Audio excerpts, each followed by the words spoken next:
বিজ্ঞানের দৃষ্টিতে মৃতদেহকে কবর দেওয়ার ঠিক 24 ঘন্টা পরে মানুষের শরীরের ভিতরে এমন পোকার উৎপত্তি হয় যা মৃতদেহের পায়ুপথ দিয়ে বেরোতে থাকে। তৎসহ এমন দুর্গন্ধ ছড়ায় যা সহ্য করা অসম্ভব।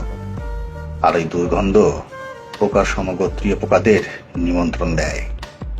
দুর্গন্ধ পেয়ে সমস্ত পোকামাকড় বিছিয়ে মানুষের মৃতদেহের দিকে যাত্রা শুরু করে, আর সবাই মিলে মানুষের মাংস খাওয়া শুরু করে।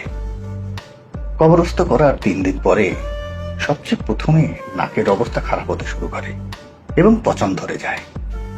6 দিন পরে নখ খসে পড়তে থাকে। 9 দিন পরে চুল খসে পড়া শুরু হয়। মানুষের শরীরের সমস্ত লোম ঝরে পড়ে আর পেট ফোলা শুরু হয়ে যায়।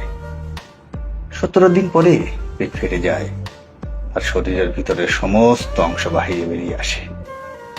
60 দিন পরে মৃতদেহের শরীরে সমস্ত মাংস শেষ হয়ে যায়। মানুষের শরীরে এক টুকরো মাংস অবশিষ্ট থাকে না। 90 দিন পরে সমস্ত হাড় একে অপরের থেকে পৃথক হয়ে যায়।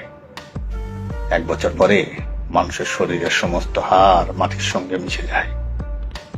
আর যে মানুষের মৃতদেহ কবরস্থ করা হয়েছিল তার সমস্ত অস্তিত্ব মুছে যায়।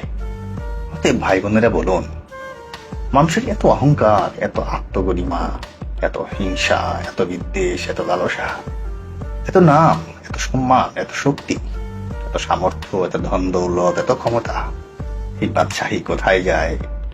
সবকিছুই মাটিতে মিশে যায়। মানুষের অস্তিত্ব বাকি আছে। মাটি থেকে সৃষ্টি, মাটিতেই মিশে যায়। অতএব আপনার কিভাবে চলা উচিত তা কি আর নতুন করে বলার দরকার আছে?